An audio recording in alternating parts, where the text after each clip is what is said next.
Good morning friends, তোমরা সবাই কেমন আছো? আশা করি ভালোই আছো। তো আজকে তোমাদের একটা স্পেশাল ডিমের কারি আমি নিজের হাতে রান্না করেছি। তো দেখো, সাথে থাকো, দেখতে থাকো কেমন আমি রান্না করলাম। তোমরা অবশ্যই কমেন্টে জানিও আমার ডিমের ঝোলটা কেমন হলো। ঠিক আছে, তো এসো সাথে আমাদের রান্নাঘরে চলো আমরা যাই। মর্নিং ফ্রেন্ডস, দেখো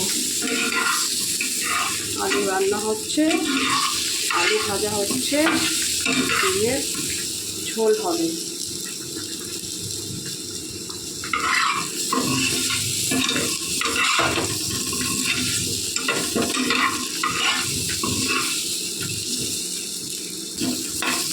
আলুটা ভাজা ভাজা আমাদের ডিম ভাজা হয়ে গেছে। এবার আমরা এটাকে নামিয়ে নেব।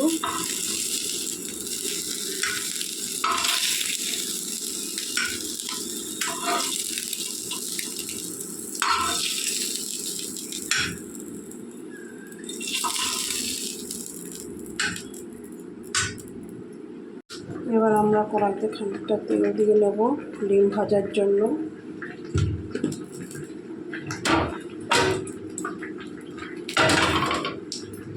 সাথে থাকো।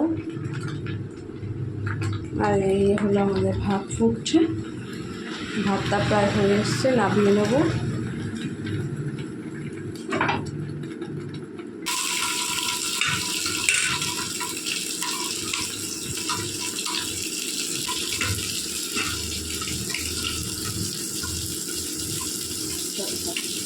এদিকে কড়াই বসিয়ে দিয়েছি, মশলাটা আগে থেকেই করা ছিল আমাদের। মশলাটা কড়াইটা একটু গরম হলে তেল দিয়ে দেবো।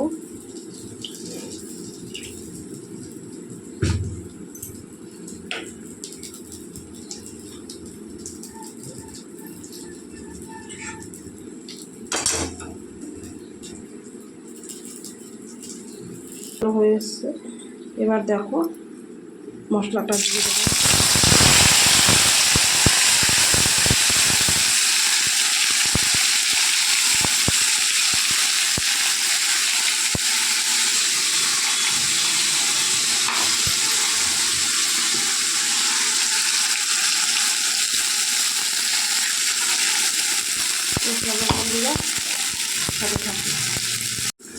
সাথে দিয়ে দেবো নুন,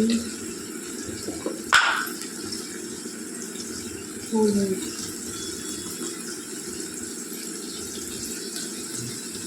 হলুদ দিয়ে দিলাম।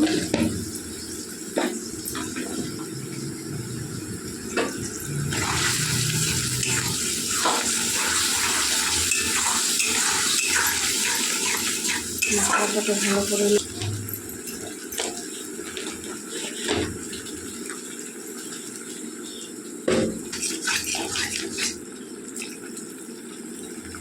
সাথে থাকো।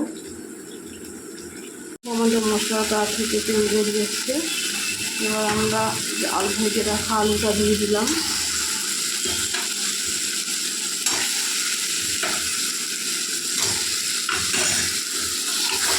ভালো করে নিয়ে ছেড়ে নিয়ে নেব। গ্যাসের ফ্লেমটা একটু কমিয়ে দিই, মশলাটা লেগে যাচ্ছে তো।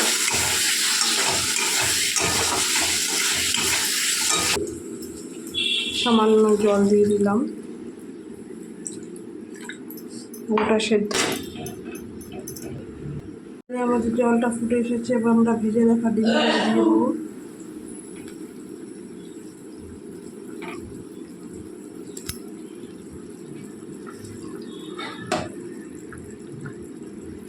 কিছুটা টাইম ফুটবে।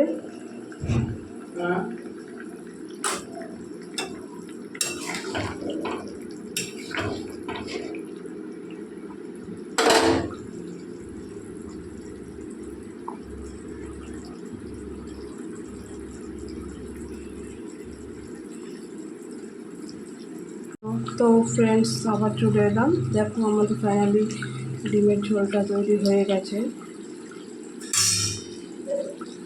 এবার এখানে ওপর থেকে আমরা একটু ধনে পাতা ছড়িয়ে দিলাম।